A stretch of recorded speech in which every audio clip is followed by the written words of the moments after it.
وَإِذْ أَخَذَ رَبُّكَ مِن بَنِي آدَمَ مِن ظُهُورِهِمْ ذُرِّيَّتَهُمْ وَأَشْهَدَهُمْ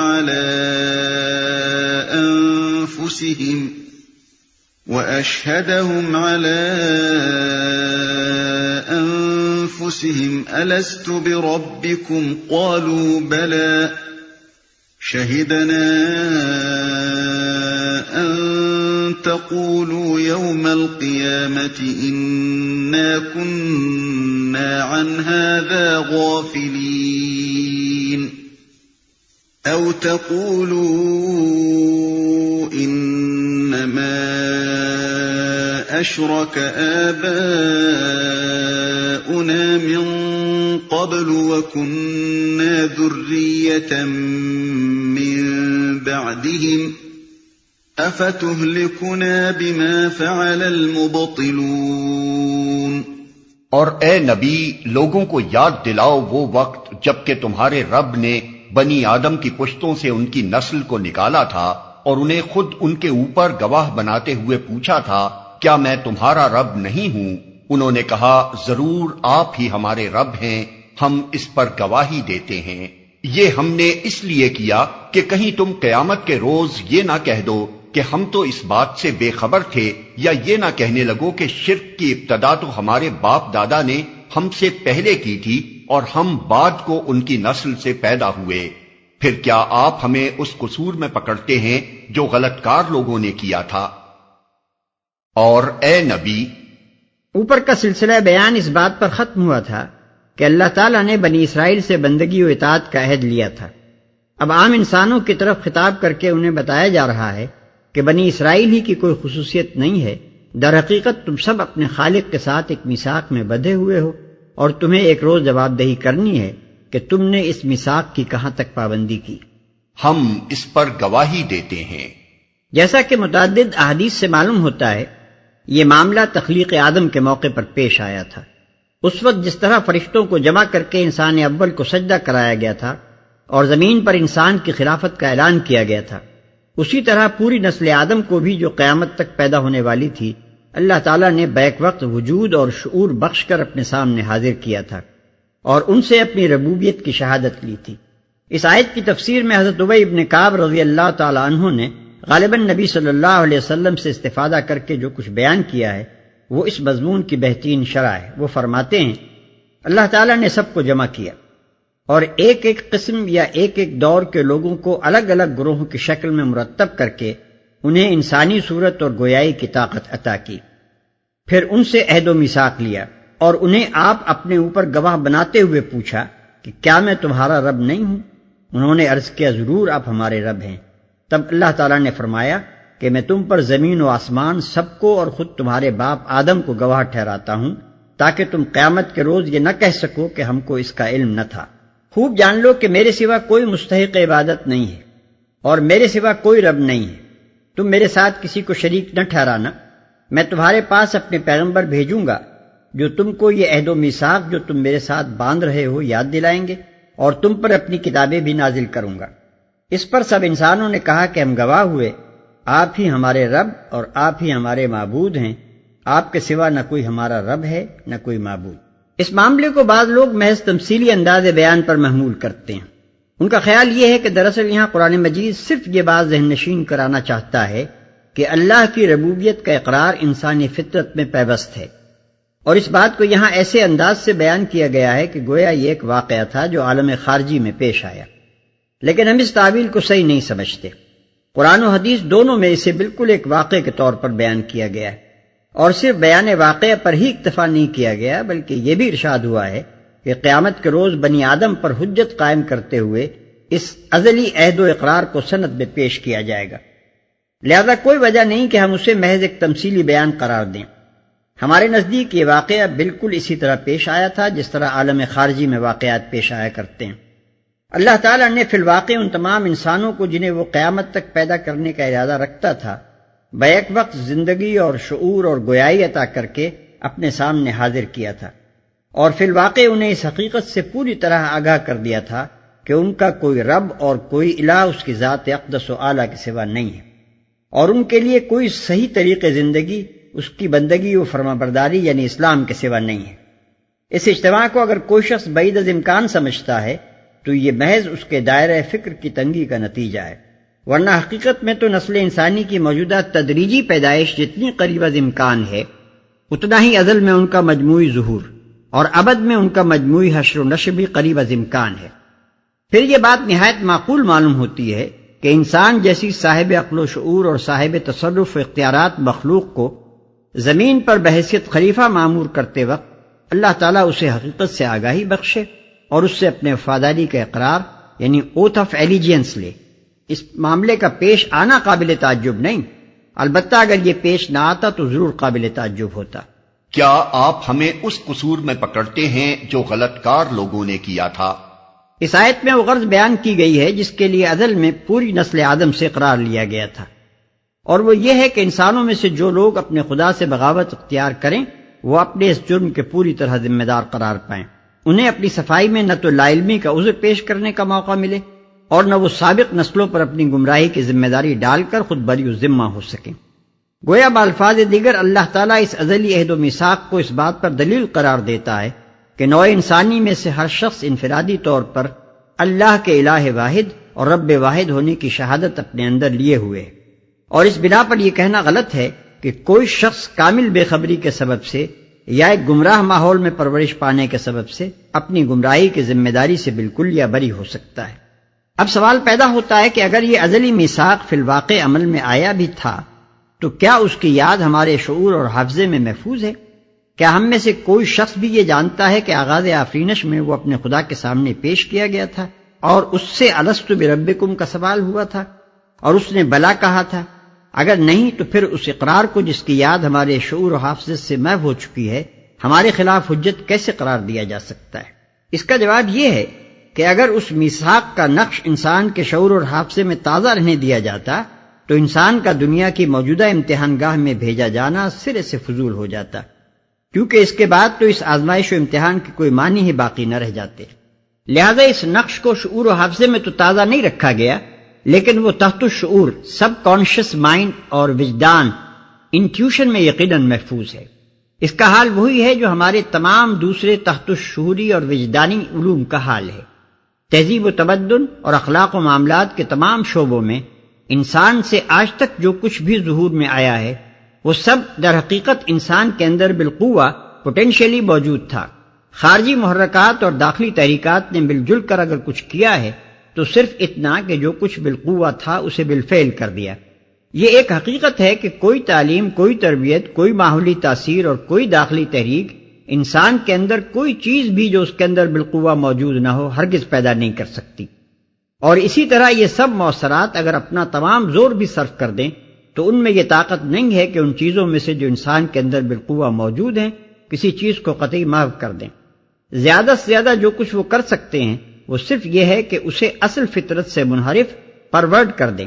لیکن وہ چیز تمام تحریفات و تمسیخات کے باوجود اندر موجود رہے گی، ظہور میں آنے کے لیے زور لگاتی رہے گی اور خارجی اپیل کا جواب دینے کے لیے مستعد رہے گی۔ یہ معاملہ جیسا کہ ہم نے ابھی بیان کیا ہمارے تمام تحت الشعوری اور وجدانی علوم کے ساتھ عام ہے۔ وہ سب ہمارے اندر بالقوہ موجود ہیں اور ان کے موجود ہونے کا یقینی ثبوت ان چیزوں سے ہمیں ملتا ہے جو بالفعل ہم سے ظاہر ہوتی ہیں۔ ان سب کے ظہور میں آنے کے لیے خارجی تذکیر یعنی یاد دہانی، تعلیم، تربیت اور تشکیل کی ضرورت ہوتی ہے، اور جو کچھ ہم سے ظاہر ہوتا ہے وہ گویا در حقیقت خارجی اپیل کا وہ جواب ہے جو ہمارے اندر کی بالقوہ موجودات کی طرف سے ملتا ہے۔ ان سب کو اندر کی غلط خواہشات اور باہر کی غلط تاثیرات دبا کر، پردہ ڈال کر، منحرف اور مست کر کے کالعدم کر سکتی ہیں، مگر بالکل معدوم نہیں کر سکتی،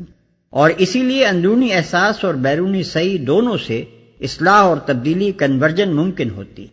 ٹھیک ٹھیک یہی کیفیت اس وجدانی علم کی بھی ہے جو ہمیں کائنات میں اپنی حقیقی حیثیت اور خالق کائنات کے ساتھ اپنے تعلق کے بارے میں حاصل ہے۔ اس کے موجود ہونے کا ثبوت یہ ہے کہ وہ انسانی زندگی کے ہر دور میں، زمین کے ہر خطے میں، ہر بستی، ہر پشت اور ہر نسل میں ابھرتا رہا ہے، اور کبھی دنیا کی کوئی طاقت اسے محو کر دینے میں کامیاب نہیں ہو سکی ہے۔ اس کے مطابق حقیقت ہونے کا ثبوت یہ ہے کہ جب کبھی وہ ابھر کر بالفعل ہماری زندگی میں کار فرما ہوا ہے اس نے صالح اور مفید نتائج ہی پیدا کیے ہیں۔ اس کو ابھرنے اور ظہور میں آنے اور عملی صورت اختیار کرنے کے لیے ایک خارجی اپیل کی ہمیشہ ضرورت رہی ہے۔ چنانچہ انبیاء علیہ السلام اور کتب آسمانی اور ان کی پیروی کرنے والے داعیان حق سب کے سب یہی خدمت انجام دیتے رہے ہیں۔ اسی لیے ان کو قرآن میں مذکر یعنی یاد دلانے والے، ذکر یاد، تذکرہ یادداشت، اور ان کے کام کو تذکیر یعنی یاد دہانی کے الفاظ سے تعبیر کیا گیا ہے، جس کے معنی یہ ہے کہ انبیاء اور کتابیں اور داعیان حق انسان کے اندر کوئی نئی چیز پیدا نہیں کرتے، بلکہ اسی چیز کو ابھارتے اور تازہ کرتے ہیں جو ان کے اندر پہلے سے موجود تھی۔ نفس انسانی کی طرف سے ہر زمانے میں اس تذکیر کا جواب بصورت لبیک ملنا اس بات کا مزید ایک ثبوت ہے کہ اندر فی الواقع کوئی علم چھپا ہوا تھا جو اپنے پکارنے والے کی آواز پہچان کر جواب دینے کے لیے ابھر آیا۔ پھر اسے جہالت اور جاہلیت اور خواہشات نفس اور تعصبات اور شیاطین جن و انس کی گمراہ کن تعلیمات و ترغیبات نے ہمیشہ دبانے اور چھپانے اور منحرف اور مسخ کرنے کی کوشش کی ہے، جس کے نتیجے میں شرک، دہریت، الحاد، زندقہ اور اخلاقی و عملی فساد رونما ہوتا رہا ہے۔ لیکن ضلالت کی ان ساری طاقتوں کے متحدہ عمل کے باوجود اس علم کا پیدائشی نقش انسان کی لوح دل پر کسی نہ کسی حد تک موجود رہا ہے، اور اسی لیے تذکیر و تجدید کی کوششیں اسے ابھارنے میں کامیاب ہوتی رہی ہیں۔ بلا شبہ دنیا کی موجودہ زندگی میں جو لوگ حق اور حقیقت کے انکار پر مصر ہیں، وہ اپنی حجت بازیوں سے اس پیدائشی نقش کے وجود کا انکار کر سکتے ہیں یا کم از کم اسے مشتبہ ثابت کر سکتے ہیں، لیکن جس روز یوم الحساب برپا ہوگا اس روز ان کا خالق ان کے شعور و حافظہ میں روز ازل کے اس اجتماع کی یاد تازہ کر دے گا جبکہ انہوں نے اس کو اپنا واحد معبود اور واحد رب تسلیم کیا تھا۔ پھر وہ اس بات کا ثبوت بھی ان کے اپنے نفس ہی سے فراہم کر دے گا کہ اس میثاق کا نقش ان کے نفس میں برابر موجود رہا، اور یہ بھی وہ ان کی اپنی زندگی کے ریکارڈ سے علی رؤوس الاشہاد دکھا دے گا کہ انہوں نے کس کس طرح اس نقش کو دبایا، کب کب اور کن کن مواقع پر ان کے قلب سے تصدیق کی آوازیں اٹھیں، اپنی اور اپنے گرد و پیش کی گمراہیوں پر ان کے وجدان نے کہاں کہاں اور کس کس وقت صدائے انکار بلند کی، داعیان حق کی دعوت کا جواب دینے کے لیے ان کے اندر کا چھپا ہوا علم کتنی کتنی مرتبہ اور کس کس جگہ ابھرنے پر آمادہ ہوا، اور پھر وہ اپنے تعصبات اور اپنی خواہشات نفس کی بنا پر کیسے کیسے ہیلوں اور بہانوں سے اس کو فریب دیتے اور خاموش کر دیتے رہے۔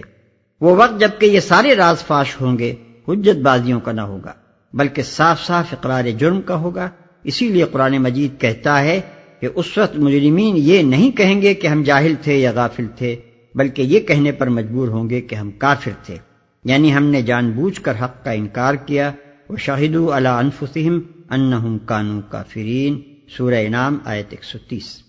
وَكَذَلِكَ نُفَصِّلُ الْآيَاتِ وَلَعَلَّهُمْ يَرْجِعُونَ۔ دیکھو اس طرح ہم نشانیاں واضح طور پر پیش کرتے ہیں، اور اس لیے کرتے ہیں کہ یہ لوگ پلٹ آئیں۔ ہم نشانیاں واضح طور پر پیش کرتے ہیں، یعنی معرفت حق کے جو نشانات انسان کے اپنے نفس میں موجود ہیں ان کا صاف صاف پتہ دیتے ہیں، اور اس لیے کرتے ہیں کہ یہ لوگ پلٹ آئیں، یعنی بغاوت و انحراف کی روش چھوڑ کر بندگی و اطاعت کے رویے کی طرف واپس ہوں۔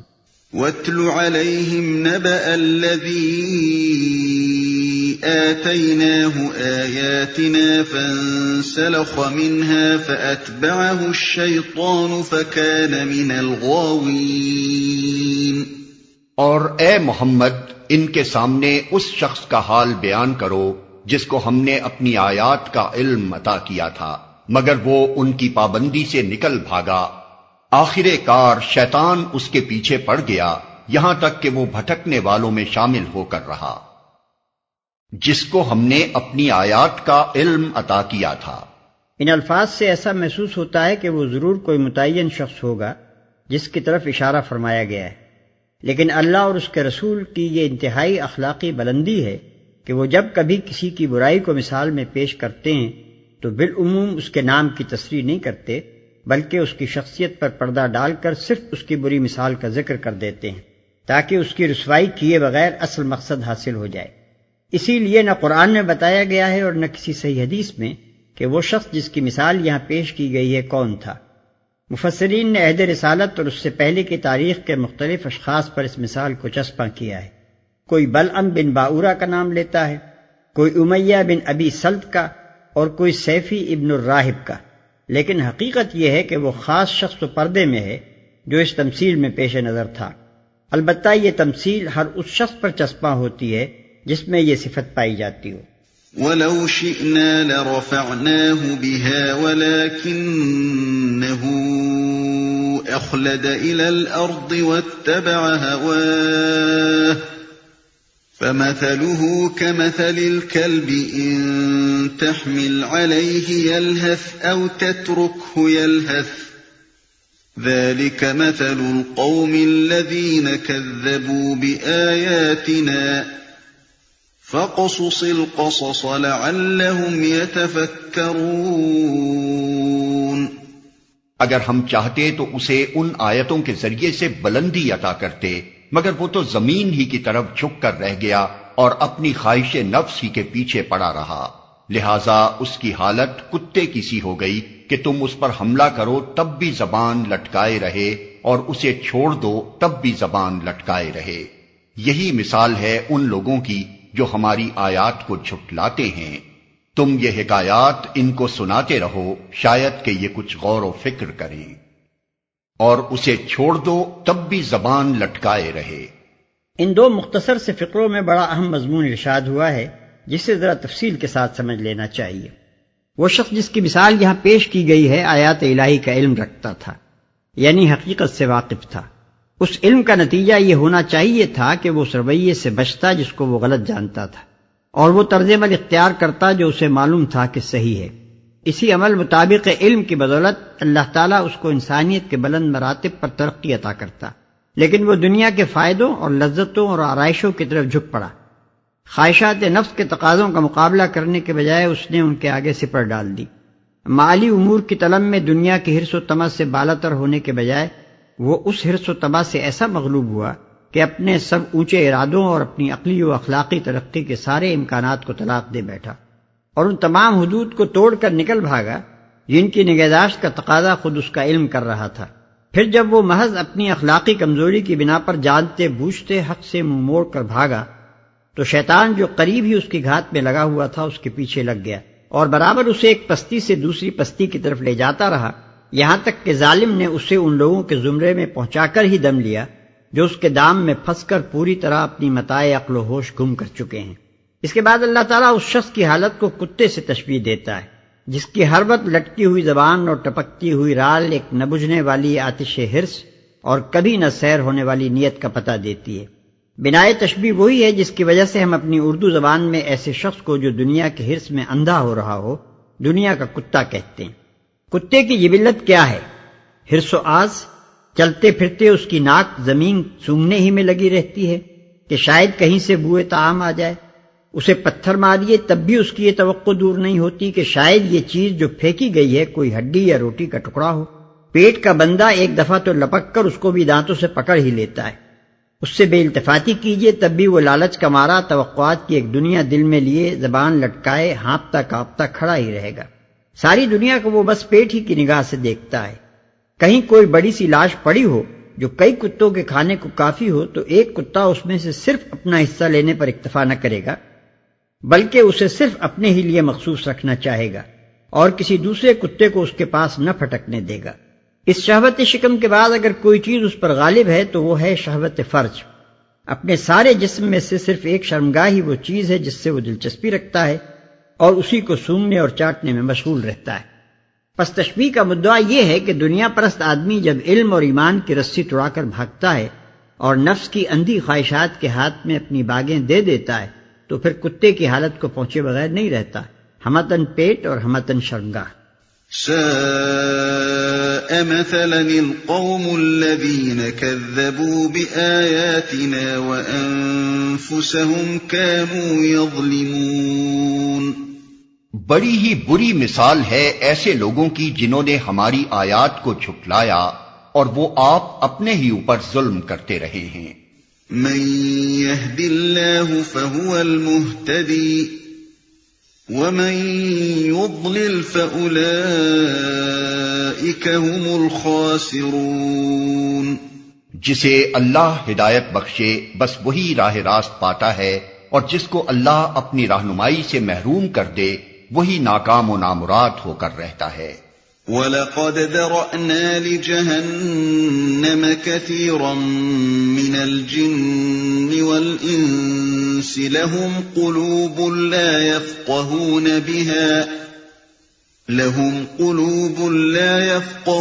بِهَا وَلَهُمْ أَعْيُنٌ لَا يُبْصِرُونَ بِهَا وَلَهُمْ آذَانٌ لَا يَسْمَعُونَ بِهَا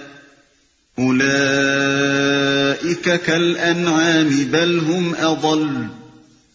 أُولَئِكَ هُمُ الْغَافِلُونَ۔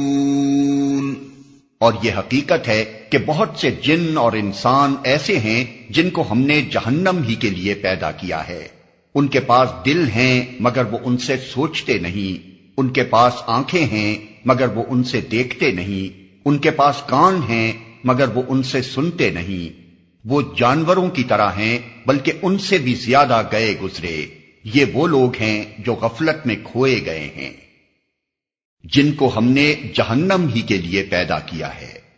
اس کا یہ مطلب نہیں ہے کہ ہم نے ان کو پیدا ہی اس غرض کے لیے کیا تھا کہ وہ جہنم میں جائیں، اور ان کو وجود میں لاتے وقت ہی یہ ارادہ کر لیا تھا کہ انہیں دوزخ کا ایندھن بنانا ہے، بلکہ اس کا صحیح مفہوم یہ ہے کہ ہم نے تو ان کو پیدا کیا تھا دل، دماغ، آنکھیں اور کان دے کر، مگر ظالموں نے ان سے کوئی کام نہ لیا